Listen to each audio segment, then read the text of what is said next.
It started with a missing student, a bullet, and a single handwritten note hidden in an FBI file.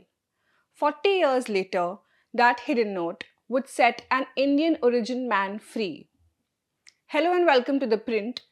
I am Ruchi Bhattar, and this is the story of Subramaniam Vedam, an Indian origin man wrongfully convicted who spent 40 years in a Pennsylvania prison.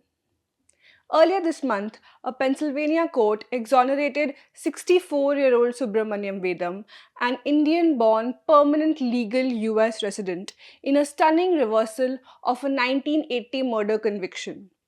But freedom came with a twist. Soon after his release, Vedam was taken into custody by the US Immigration and Customs Enforcement, ICE, and now faces possible deportation to India. So, what is the story? The case dates back to late 1980.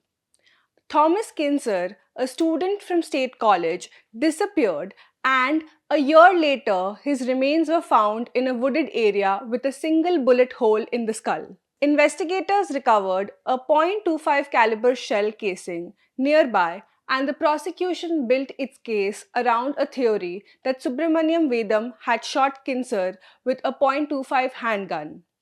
A witness named Daniel O'Connell testified that he had sold Vedam such a weapon and that Vedam had even test fired it behind a Wendy's restaurant.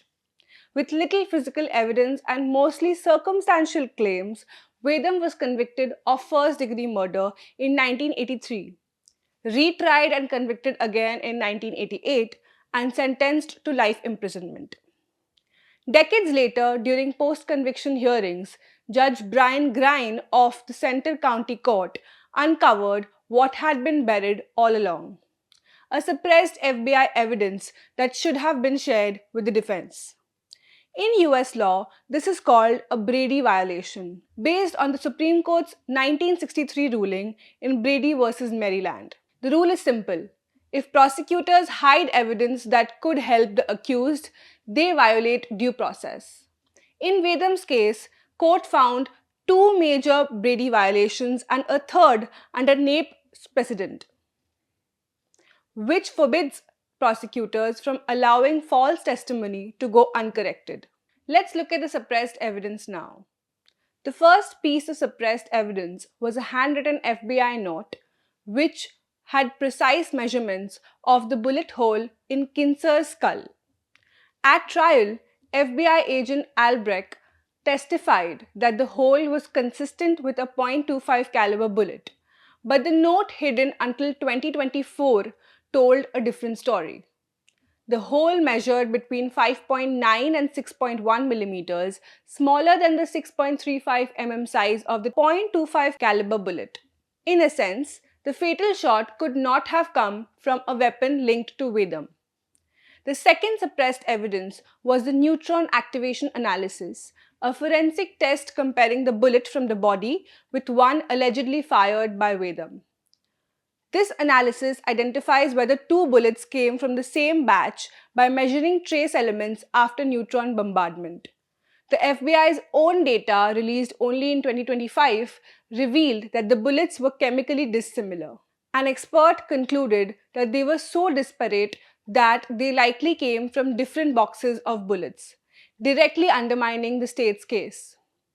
Judge Grein called the suppression a gross distortion of the Brady Doctrine and found that the Commonwealth of Pennsylvania had violated due process by withholding both the measurements and the NAA data, evidence that could have changed the trial outcome.